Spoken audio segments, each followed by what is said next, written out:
Assalamualaikum warahmatullahi wabarakatuh.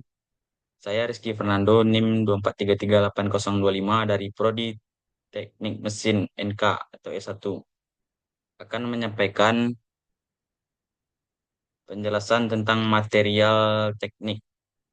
Yang saya bahas di sini adalah yaitu logam, keramik, polimer, dan komposit. Yang pertama adalah logam. Logam adalah elemen kimia yang memiliki sifat konduktivitas listrik dan panas yang baik, serta umumnya keras dan padat pada suhu kamar. Logam biasanya bersifat duktil atau mudah ditarik menjadi kawat dan malleable, mudah dibentuk, serta memiliki kilau metalik. Mereka biasanya berada di sebelah kiri dan tengah tabel periodik. Contoh logam termasuk besi, tembaga, aluminium, dan emas. Logam sering digunakan dalam berbagai aplikasi, mulai dari konstruksi hingga elektronik, karena kekuatan dan daya tahannya. Dalam kimia, sebuah logam dalam bahasa Yunani metalon, bahasa Inggris metal adalah material, sebuah unsur senyawa atau paduan yang biasanya keras tak tembus cahaya, berkilau dan memiliki konduktivitas listrik dan termal yang baik. Logam umumnya dapat ditempa atau ditekan permanen hingga berubah bentuk tanpa patah atau retak, dan juga fusibel, bisa dilelehkan, dan ulet, dapat ditarik hingga membentuk kawat halus. Sekitar 91 dari 118 unsur dalam tabel periodik adalah logam. Sisanya adalah non-logam atau metaloid. Beberapa unsur menunjukkan sifat baik logam dan non-logam sekaligus. Struktur dan ikatan logam. Atom zat logam biasanya tersusun dalam salah satu dari tiga struktur kristal umum, antara lain body-centered cubic (BCC), face-centered cubic (FCC), dan hexagonal closed pack (HCP). Dalam BCC, masing-masing atom terletak di pusat kubus dikelilingi atom lainnya. Dalam VCC dan HCP, masing-masing atom dikelilingi oleh 12 atom lainnya, tetapi susunan lapisannya berbeda. Beberapa logam mengadopsi struktur yang berbeda, tergantung pada suhu. Atom logam mudah kehilangan elektron kelopak terluarnya, menghasilkan awan elektron bebas yang mengalir dalam pengaturan sifatnya yang padat. Hal ini menyebabkan kemampuan zat logam menjadi mudah mengantarkan panas dan listrik. Jika aliran elektron ini terjadi, karakteristik padat dari logam dihasilkan oleh interaksi elektrositas di antara masing-masing atom dan awan elektron. Ikatan jenis ini disebut ikatan logam. Sifat-sifat logam yaitu satu, kimia. Logam biasanya cenderung membentuk kation melalui mekanisme kehilangan elektron. Bereaksi dengan oksigen di udara membentuk oksida melalui beragam skala waktu. Besi berkarat setelah bertahun-tahun, sementara kalium terbakar dalam hitungan detik. Sifat fisikanya itu logam secara umum memiliki konduktivitas listrik tinggi, konduktivitas termal tinggi, dan densitas yang tinggi pula. Umumnya mereka lentur dan liat, berubah bentuk di bawah tekanan tanpa terbelah. Dalam hal sifat optiknya, logam mengkilat dan berkilau. Lembaran logam dengan ketebalan di bawah beberapa mikrometer terlihat opak, tapi kertas emas meneruskan sinar hijau. Sifat mekanis logam Yaitu sifat mekanis metal meliputi duktilitas, yaitu kapasitas mereka dalam deformasi plastis. Deformasi elastis dapat balik pada logam dapat dijelaskan oleh hukum Hooke untuk memulihkan gaya. Sementara tegangan berbanding lurus dengan regangan. Gaya yang lebih besar daripada batas elastis atau panas dapat menyebabkan deformasi permanen, tak dapat balik pada objek yang yang dikenal sebagai deformasi plastis atau plastisitas. Perubahan tak dapat balik dalam susunan atom dapat terjadi sebagai akibat dari aksi suatu gaya yang diaplikasikan atau usaha. Gaya yang diaplikasikan dapat berupa gaya tarik, gaya tekan, pemotongan, pembengkokan, atau gaya torsi, pelintir. Perubahan suhu, panas, perubahan suhu dapat mempengaruhi mobilitas cacat struktural seperti batas butir, kekosongan titik, dislokasi garis atau ulir, kesalahan penumpukan, dan twins baik dalam padatan kristal maupun non-kristal. Pergerakan atau perpindahan cacat tersebut diaktifkan secara termal dan karenanya dibatasi oleh laju difusi atom. Lanjut ke pengaplikasian logam. Umumnya logam bermanfaat bagi manusia karena penggunaannya di bidang industri, pertanian, dan kedokteran. Contohnya, raksa yang digunakan dalam proses kloral kali. Proses kloral kali merupakan proses elektrolisis yang berperan penting dalam industri manufaktur dan pemurnian zat kimia. Beberapa zat kimia dapat diperoleh dengan proses kloral kali adalah natrium, kalsium, magnesium, aluminium, tembaga, seng, perak, hidrogen, klor, fluor, natrium hidroksida, kalium dikromat, dan kalium permanganat. Elektrolisis larutan NaCl menghasilkan natrium hidroksida di katode, kutub positif, dan gas klor di anode, kutub negatif. Pada industri angkasa luar dan profesi kedokteran dibutuhkan bahan yang kuat, tahan karat, dan bersifat non-iritin, seperti paduan titanium. Sebagian jenis logam merupakan unsur penting karena dibutuhkan dalam berbagai fungsi biokimia. Pada zaman dahulu, logam tertentu seperti tembaga, besi, dan timah digunakan untuk membuat peralatan perlengkapan mesin dan senjata. Lanjut ke materi kedua, yaitu keramik. Keramik merupakan jenis produk yang dibuat dengan bahan utama tanah liat yang dibentuk dan dibakar dengan suhu 600 derajat Celcius hingga lebih dari 1300 derajat Celcius, sehingga terjadi perubahan sifat tanah liat menjadi lebih kuat. Keramik sudah dikenal sejak zaman Neolitikum. Sejumlah penemuan purbakala seperti pecahan kecil tembikar di Bukit Kuling Kerang, Sumatera menjadi bukti keberadaan keramik di masa lampau. Keramik pada awalnya dari bahasa Yunani. Keramik pada awalnya berasal dari bahasa Yunani keramikos, yang artinya suatu bentuk dari tanah liat yang telah mengalami proses pembakaran. Kamus dan Ensiklopedia pada tahun 1950-an mendefinisikan keramik sebagai suatu hasil seni dan teknologi untuk menghasilkan barang dari tanah liat yang dibakar, seperti gerabah, genteng, porselen, dan sebagainya. Tapi saat ini tidak semua keramik berasal dari tanah liat. Definisi pengertian keramik terbaru mencakup semua bahan, bukan logam, dan anorganik yang berbentuk padat. Umumnya senyawa keramik lebih stabil dalam lingkungan termal dan kimia dibandingkan elemennya. Bahan baku keramik yang umum dipakai adalah feldspar, baklai, kuarsa, kaolin, dan air. Sifat keramik sangat ditentukan oleh struktur kristal, komposisi kimia, dan mineral bawaannya.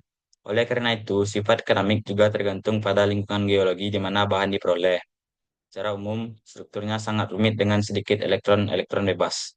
Kurangnya beberapa elektron bebas keramik membuat sebagian besar bahan keramik secara kelistrikan bukan merupakan konduktor dan juga menjadi konduktor panas yang jelek. Di samping itu, keramik mempunyai sifat rapuh, keras, dan kaku. Keramik secara umum mempunyai kekuatan tekan lebih baik dibanding kekuatan tariknya.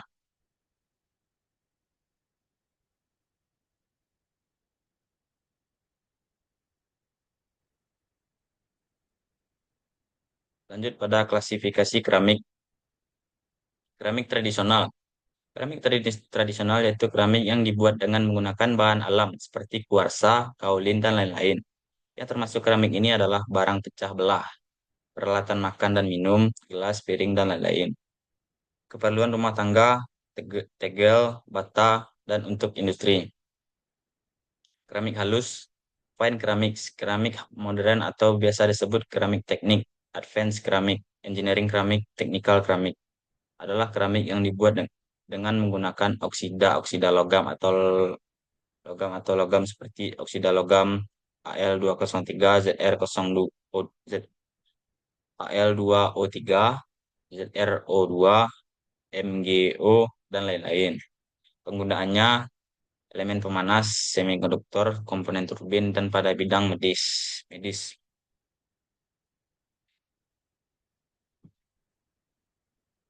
Lanjut pada sifat keramik. Sifat yang umum dan mudah dilihat secara fisik pada kebanyakan jenis keramik adalah brittle atau rapuh. Hal ini dapat kita lihat pada keramik jenis tradisional seperti barang pecah belah, gelas, kendi, gerabah, dan sebagainya. Coba jatuhkan piring yang terbuat dari keramik, bandingkan dengan piring dari logam. Pasti keramik mudah pecah, walaupun sifat ini tidak berlaku pada jenis keramik tertentu, terutama jenis keramik hasil sintering. dan campuran sintering antara keramik dengan logam. Sifat lainnya adalah tahan suhu tinggi. Sebagai contoh, keramik tradisional yang terdiri dari tanah liat, flint, dan feldspar tahan sampai dengan suhu 1200 derajat Celcius. Keramik hasil rekayasa seperti keramik oksida mampu tahan sampai dengan suhu 2000 derajat Celcius. Kekuatan tekan tinggi merupakan sifat yang membuat penelitian tentang keramik terus berkembang. Oke, lanjut ke materi ketiga, kita masuk ke polimer. Polimer adalah rantai berulang dari atom yang panjang, terbentuk dari pengikat yang berupa molekul identik yang disebut monomer. Sekalipun biasanya merupakan organik, memiliki rantai karbon, ada juga banyak polimer inorganik. Contoh terkenal dari polimer adalah plastik dan DNA. Polimer didefinisikan sebagai substansi yang terdiri dari molekul-molekul yang menyertakan rangkaian satu atau lebih dari satu unit monomer. Manusia sudah berabad-abad menggunakan polimer dalam bentuk minyak, aspal, damar, dan permen karet. Tapi industri polimer modern baru mulai berkembang pada masa revolusi industri. Di akhir 1830-an, Charles Goodyear berhasil memproduksi sebentuk karet alami yang berguna melalui proses yang dikenal sebagai vulkanisasi. 40 tahun kemudian, seluloid, sebentuk plastik keras dari nitroselulose, berhasil dikomersialisasikan. Adalah diperkenalkannya vinil, neopren, polistiren, dan nilon pada tahun 1930-an yang memulai ledakan dalam penelitian polimer yang masih berlangsung sampai sekarang. Asal-usul dan istilah polimer. Kata polimer merupakan turunan dari bahasa Yunani yaitu poli dan mer. Poli berarti banyak, sedangkan mer berarti bagian. Polimer memiliki sinonim yaitu makromolekul. Sinonim ini berkaitan dengan polimer sintetik yang dihasilkan dari molekul-molekul sederhana yang disebut monomer.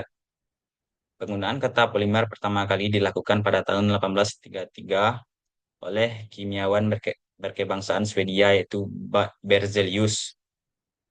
Para kimiawan pada abad ke-19 Masehi bekerja dengan melibatkan makromolekul tanpa memiliki suatu pengertian yang jelas mengenai strukturnya. Meskipun istilah polimer lebih populer menunjuk kepada plastik, tetapi polimer sebenarnya terdiri dari atas banyak kelas material alami dan sintetik dengan sifat kegunaan yang beragam. Bahan polimer alami seperti selak dan amber telah digunakan selama beberapa abad. Kertas diproduksi dari selulosa, sebuah polisakarida yang terjadi secara alami yang ditemukan dalam tumbuhan. Biopolimer seperti protein dan asam nukleat memainkan peranan penting dalam proses biologi. Pembuatan polimer. Polimer dibuat sejak mengikat. Polimer dibuat dengan mengikat molekul-molekul kecil yang disebut monomer menjadi polimer dengan proses polimerisasi. Proses ini membentuk ikatan kovalen antar monomer sehingga terbentuk ikatan yang kuat dengan katalis atau proses tertentu. Polimer dapat memiliki struktur yang linier, bercabang, rantai yang pendek, maupun gabungan dari beberapa struktur tersebut. Lanjut ke jenis-jenis polimer. Satu, berdasarkan asal. Pada pengelompokan berdasarkan asal, polimer dibagi menjadi dua, yaitu polimer alam dan polimer sintetis. Berikut adalah penjelasan lebih lengkapnya. Pertama adalah polimer alam. Polimer alam adalah polimer yang ditemukan di alam dan berasal dari organisme hidup. Sifat-sifat polimer alam kurang menguntungkan, misalnya karet alam terkadang sifat rusak, tidak elastis, dan beria. Hal ini dapat terjadi karena karet alam tidak tahan terhadap bensin atau minyak tanah dan terkena udara dalam jangka waktu yang lama. Sebagai contoh lain, sutra dan wol adalah senyawa protein yang memberi makan bakteri sehingga wol dan sutra cepat rusak. Pada umumnya, polimer alam bersifat hidrofilik, seperti air. Sulit dicairkan dan sulit dicetak, sehingga sulit untuk mengembangkan fungsi polimer alam untuk penggunaan yang lebih luas dalam masyarakat sehari-hari. Kedua adalah polimer sintetis. Polimer sintetis atau polimer buatan adalah polimer yang tidak ada di alam dan harus dibuat oleh manusia. Sampai saat ini, para ahli kimia polimer telah melakukan penelitian terhadap struktur molekul alami untuk mengembangkan polimer sintetis. Dari hasil penelitian ini, polimer sintetis yang dihasilkan dapat direkayasa sesuai dengan sifatnya, seperti suhu tinggi rendahnya titik leleh, elastisitas dan kekakuan, serta ketahanan terhadap zat kimia. Tujuannya adalah untuk mendapatkan polimer sintetis yang berkinerja seperti yang diharapkan. Polimer sintetis dikembangkan untuk tujuan komersial, seperti membentuk serat untuk benang tekstil dan memproduksi ban elastis. Para ahli kimia kini telah berhasil mengembangkan ratusan jenis polimer sintetis untuk tujuan yang lebih luas. Contoh polimer sintetik adalah selulosa asetat yang merupakan turunan selulosa yang diperoleh dari asetilasi selulosa dan digunakan untuk membuat kaca film.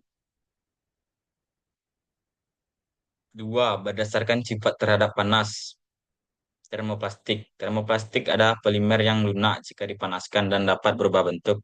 Termoplastik memiliki gaya antar molekul sedang. Jika polimer termoplastik memiliki struktur linier, maka akan memiliki struktur yang keras. Sedangkan jika bercabang, maka akan menjadi lunak. Saat dipanaskan, termoplastik menjadi lunak dan mengeras lagi saat didinginkan. Thermosetting. Thermosetting adalah jenis polimer yang tetap keras dan tidak lunak jika terkena panas. Polimer ini hanya dapat dipanaskan satu kali, yaitu pada saat pembuatannya. Jadi jika setelah putus atau jika setelah putus tidak bisa disambung kembali. Contoh dari polimer ini adalah bakelit. Tiga, berdasarkan pembentukan. Polimer adisi. Reaksi adisi adalah reaksi di mana ikatan rangkap diurai menjadi ikatan tunggal dan atom ditambahkan ke senyawa yang terbentuk. Oleh karena itu, polimerisasi adisi merupakan reaksi polimerisasi dari monomer dengan ikatan rangkap. Ikatan tidak jenuh. Dalam reaksi ini, monomer membuka ikatan rangkap dan bergabung dengan monomer lain untuk membentuk ikatan tunggal atau ikatan jenuh. Polimer kondensasi. Polimer kondensasi adalah gabungan dari gugus fungsi antara dua monomer. Artinya, polimerisasi kondensasi adalah reaksi yang membentuk polimer dari monomer dengan dua gugus fungsi. Misalnya polipeptida atau senyawa protein dan polisakarida adalah senyawa biomolekuler yang dibentuk untuk polimerisasi kondensasi. Empat, berdasarkan monomer. Homopolimer. Homopolimer juga dikenal sebagai polimer linier, adalah polimer yang terdiri dari monomer yang sama atau serupa. Misalnya polivinyl klorida adalah polimer adisi yang mengandung monomer yang sama, yaitu vinyl klorida. Kopolimer. Kopolimer juga dikenal sebagai heteropolimer, adalah polimer yang monomernya beda. Contoh dakron, nilon, dan melamin. Fenol formaldehida. Proses polimerisasi berlangsung di bawah suhu dan tekanan tinggi atau dengan bantuan katalis. Tetapi tanpa katalis, struktur molekulnya tidak teratur. Dengan demikian, fungsi katalis adalah untuk mengontrol pembentukan struktur molekul agar lebih teratur sehingga diperoleh sifat-sifat polimer yang diharapkan. Berdasarkan susunan rantai, polimer linear. Polimer linear yaitu polimer yang tersusun secara berulang-ulang, saling berikatan, dan membentuk rantai polimer yang panjang. Misalnya polietena, polivinyl klorida, dan lain-lain. Polimer linear memiliki titik leleh, kekuatan tarik, dan kerapatan yang tinggi. Polimer bercabang. Polimer bercabang adalah polimer linier yang memiliki cabang dengan panjang yang berbeda pada rantai utama. Karena adanya cabang di rantai utama, polimer ini memiliki titik leleh, kekuatan tarik, dan kepadatan yang rendah. Atau polimer bercabang adalah glikogen.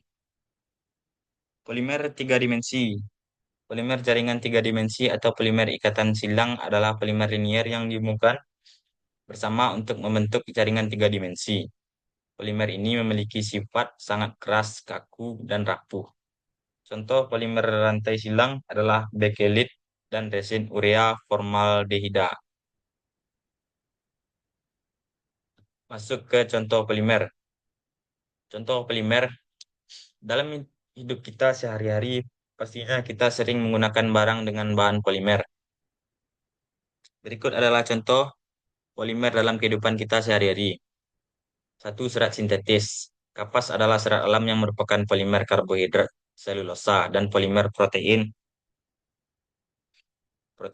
wol dan sutra. Seperti halnya karet, seratnya mengandung polimer sintetis yaitu nilon dan polyester atau dakron. Dacron atau tetoron adalah salah satu jenis polyester. Polimer ini sangat kuat, sangat fleksibel dan transparan. Dua karet sintetis. Dengan semakin meningkatnya kebutuhan akan ban kendaraan seperti mobil dan motor, pakar-pakar kimia organik sudah berbagi pembuatan karet sintetis buat meningkatkan kecepatan perolehan kebutuhan akan hal tersebut. Karet-karet sintetis tersebut dibentuk menggunakan bahan dasar monomer, misalnya butadiene dan stirena menggunakan cara kopolimerisasi. Tiga, Orlon. Orlon adalah polimer adisi yang berasal dari monomer akrilonitril. Polimer ini adalah serat sintetis. Misalnya wool dipakai pada tekstil menjadi adonan wool, karpet, dan kaos kaki. 4. PVC, polyvinyl klorida. PVC memiliki sifat keras dan kaku yang dapat dipakai untuk menciptakan pipa plastik, pipa paralon, dan pipa kabel listrik. Kulit sintetis dan ubin plastik. Maaf. 5. Polietena. Poliet, poliet, Polietena adalah polimer fleksibel atau tanah liat, massa rendah, dapat ditekuk yang tidak mudah pecah saat ditinggalkan di luar ruangan atau bersentuhan dengan lumpur, tapi tidak tahan panas. Polietilena adalah plastik yang diproduksi secara luas, plat cetak untuk kantong plastik, kertas pembungkus, ember, dan lain-lain. 6. Polipropena. Polipropena memiliki sifat yang sama seperti polietena. Oleh, oleh lantaran plastik ini juga banyak diproduksi, yang membedakan hanya kekuatannya lebih besar dari polietena dan lebih tahan panas serta tahan terhadap reaksi asam dan basa. Plastik ini juga dipakai untuk menciptakan botol plastik, karung, bak air, tali, dan kanal listrik, insulator. 7. Teflon. Teflon adalah lapisan tipis yang tahan dengan suhu tinggi dan bahan kimia. Teflon digunakan dalam pelapis panci, wajan anti lengket, pelapis tangki di pabrik kimia, pipa tahan patah, dan kabel listrik. 8. Bakelit. Bakelit merupakan suatu jenis polimer yang dibentuk menurut dua jenis monomer, yaitu fenol dan formaldehida. Polimer ini sangat keras, titik leburnya sangat tinggi, dan tahan api. Bakelit dipakai untuk instalasi listrik dan benda yang tahan suhu tinggi, contohnya asbak dan fiting lampu listrik. 9. Polimetil metakrilat. Polimetil metakrilat disingkat PMMA mempunyai nama dagang plexiglass. Polimetil metakrilat merupakan polimerisasi adisi dari monomer metil metakrilat H2C sama dengan CH3. PMMA merupakan plastik yang kuat dan transparan. Polimer ini digunakan untuk jendela pesawat terbang dan lampu belakang mobil. Kegunaan polimer dalam kehidupan sehari-hari, banyak sekali produk yang berbahan dasar polimer sintetis, mulai dari tas belanja plastik, kemasan plastik makanan dan minuman, kemasan plastik, peralatan listrik, peralatan rumah tangga, dan peralatan elektronik. Setiap kali kita berbelanja dalam jumlah kecil seperti di toko, kita akan selalu memiliki kemasan untuk mengirimkan barang kita dalam bentuk plastik atau kantong plastik kresek. Produknya adalah polimer sintetis yang tidak dapat diurai oleh mikroorganisme. Akibatnya, unsur-unsur tersebut akan terakumulasi sebagai limbah yang tidak dapat terurai secara hayati. Akibatnya akan menyumbat saluran air dan menyebabkan banjir. Limbah polimer sintetis tidak boleh dibakar karena akan menghasilkan senyawa dioksin. Senyawa dioksin merupakan senyawa gas yang sangat beracun dan karsinogenik. Oke, lanjut ke materi terakhir yang nomor 4, yaitu komposit. Material komposit adalah sebuah dan atau sekumpulan material yang terbuat dari dua bahan atau lebih yang tetap terpisah dan berbeda dalam level makroskopik selagi membentuk komponen tunggal. Bahan komposit.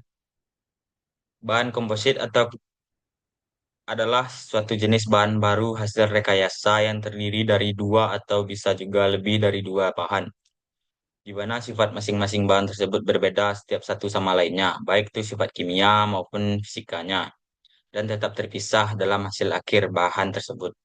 Bahan komposit. Komposit dapat dibuat dari serat alam maupun dari serat material bekas pakai, misalnya bekas pakaian. Keunggulan bahan komposit. Bahan komposit memiliki banyak keunggulan, di antaranya berat yang lebih ringan, kekuatan dan kekuatan yang lebih tinggi, tahan korosi, dan memiliki biaya perakitan yang lebih murah. Karena berkurangnya jumlah komponen dan baut-baut penyambung, kekuatan tarik dari komposit serat karbon lebih tinggi daripada semua paduan logam. Sehingga hal itu menghasilkan berat pesawat yang lebih ringan dengan daya angkut yang lebih besar, hemat bahan bakar, dan jarak tempuh yang lebih jauh. Masuk ke jenis-jenis komposit. Komposit serat atau fibrous composites. Komposit serat atau fibrous composite merupakan komposit yang hanya terdiri dari satu lamina atau satu lapis dan berpenguat fiber. Kayu adalah komposit alam yang terdiri dari serat hemiselulosa dalam matriks lignin. Fiber yang digunakan untuk menguatkan matriks dapat pendek, panjang, atau tetap. Komposit lapis atau laminates composites. Komposit lapis atau laminates composites merupakan komposit yang berlapis-lapis. Komposit tersebut paling sedikit terdiri dari dua lapis yang digabung menjadi satu, di mana setiap lapisan pembentuk memiliki karakteristik sifat tersendiri, terdiri dari berbagai arah serat. Komposit partikel atau particulate composites. Komposit partikel atau particulate composite merupakan komposit dengan penguat beberapa partikel serbuk yang tersebar pada semua luasan dan segala arah dari komposit. Sifat material komposit, rasio kekuatan terhadap berat tinggi. Komposit serat sangat bertenaga buat beratnya. Menggunakan menyempurnakan laminasi. Banyak ciri yang bisa ditingkatkan. Laminasi umum katakanlah 3 milimeter untai-untaian tikar relatif fleksibel dibandingkan dengan katakanlah lapis 3 milimeter. Namun itu akan menekuk lebih jauh dari sifat material komposit, yaitu rasio kekuatan terhadap berat tinggi, ringan, ketahanan kimia dan cuaca. Produk komposit memiliki sifat pelapukan yang baik serta tahan terhadap agresi banyak sekali bahan kimia. Ini tergantung pada resin yang digunakan dalam pembuatan, tetapi menggunakan pembelian yang cermat, ketahanan terhadap seluruh, nah, namun kondisi yang paling ekstrim bisa dicapai. Karena itu komposit digunakan dalam pembuatan tangki penyimpanan bahan kimia, pipa, cerobong asap, serta saluran lambung kapal, serta badan kendaraan. Translusi, resin polyester banyak digunakan buat pembuatan cetakan dan lembaran tembus pandang. Transmisi cahaya hingga 85% dapat dicapai. Fleksibilitas desain, sebab keserbagunaan komposit, desain produk hanya dibatasi sang imajinasi Anda. Konduktivitas thermal rendah. Fiberglass Development sudah terlibat dalam pengembangan serta produksi wadah daging spesifik yang menjaga potongan primer daging dingin di suhu yang tepat buat pasar ekspor. Mereka diproduksi menggunakan proses RTM, menggunakan penguat spesifik dan sisi pembusa. Komponen utama material komposit, bahan penguat atau reinforced. Komponen satu ini memiliki peran krusial dalam pembentukan material komposit. Biasanya, komposisi bahan penguat tidak melebihi 50% dari bahan pengisi. Sebab, bila jumlahnya melebihi batas yang sudah ditentukan, maka ikatan antara kedua komponen tersebut tidak akan maksimal. Alhasil, kualitas material komposit pun dapat menurun. Untuk menghasilkan material komposit yang benar-benar berkualitas, maka dibutuhkan bahan penguat yang memiliki sifat mekanik atau mechanical properties. Sifat mekanik harus lebih rendah daripada bahan pengisi. Seperti yang sudah dijelaskan di atas, bahan penguat umumnya berasal dari serat yang lentur dengan daya tarik yang cukup baik. Namun, perlu diperhatikan bahwa bahan serat kurang cocok untuk diaplikasikan pada penggunaan dengan suhu tinggi. Terdapat dua jenis bahan penguat yang umum digunakan dalam pembuatan material komposit, yaitu continuously reinforced, bahan penguat berbentuk serat memanjang. Jenis penguat satu ini terbuat dari serat buatan atau alami yang berbentuk memanjang. Contoh serat alami meliputi serat sutra, kelapa, eceng, gondok, dan rami. Sementara itu, serat sintetis umumnya mencakup nilon, aluminium, karbon, dan serat kaca.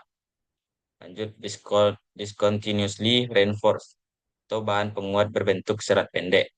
Sesuai namanya, bahan penguat yang satu ini berupa serat dengan bentuk pendek. Bahan pengikat atau matriks.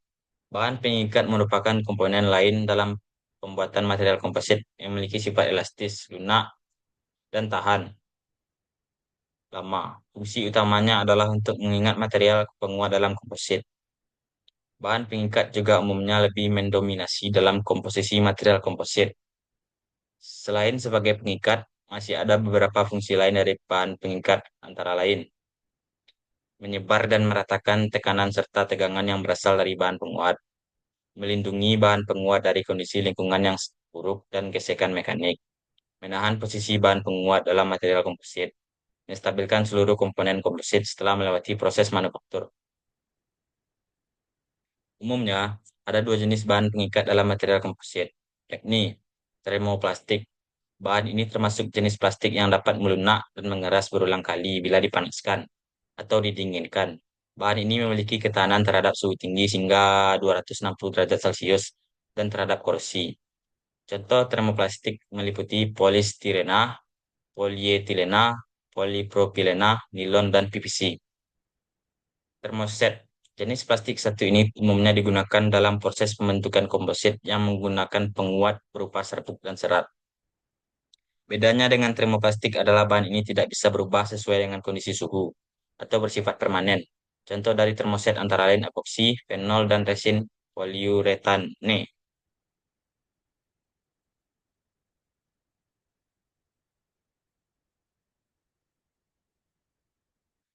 Contoh penggunaan komposit dalam konstruksi. Satu, papan komposit. Papan komposit adalah salah satu contoh umum penggunaan material komposit dalam konstruksi. Papan ini terbuat dari kombinasi papan partikel dan bahan veneer yang ditunjukkan untuk meningkatkan kekuatan elastis papan. Umumnya, papan komposit diaplikasikan dalam beberapa pekerjaan konstruksi, seperti lantai yang membutuhkan kekuatan tambahan, khususnya saat akan dipasang paku. Papan komposit juga sering diaplikasikan pada rangka dinding. Selain di konstruksi, papan dari komposit juga sering digunakan dalam pembuatan perabotan rumah tangga, seperti dasar laci kayu, daun meja, pintu geser, dan lain sebagainya. Dua, jembatan komposit.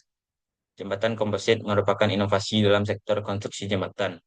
Jembatan ini dibuat menggunakan dua kombinasi material atau lebih untuk menciptakan konstruksi jembatan yang lebih kuat. Umumnya, kombinasi bahan yang digunakan adalah beton untuk pelat lantai dan baja untuk gelagar. Ada dua jenis jembatan komposit, yakni multi girder, merupakan jenis jembatan yang dibuat menggunakan baja girder berukuran sama dan disusun dengan jarak sepanjang lebar jembatan.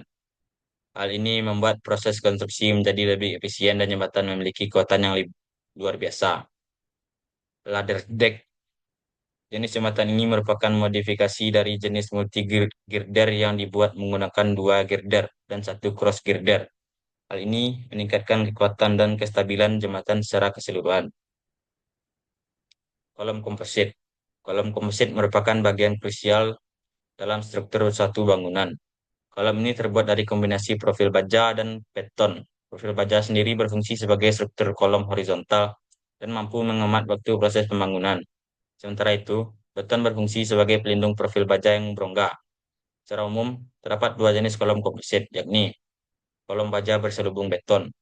Kolom ini memiliki lapisan beton yang melapisi profil baja untuk memberikan kekuatan ekstra dan perlindungan terhadap kolom. Kolom baja berintikan beton. Kolom yang berikut ini memiliki inti beton dan profil baja di dalamnya sehingga menghasilkan kolom yang kuat dan tahan lama. Nah, itu tadi penjelasan lengkap mengenai material inovatif dalam dunia konstruksi, yakni komposit. Jika disimpulkan, material komposit merupakan material yang dibuat dari dua kombinasi bahan baku atau lebih untuk menghasilkan material yang lebih berkualitas. Sebab itu, material ini menjadi pilihan menarik bagi para profesional konstruksi yang mencari solusi yang lebih efisien.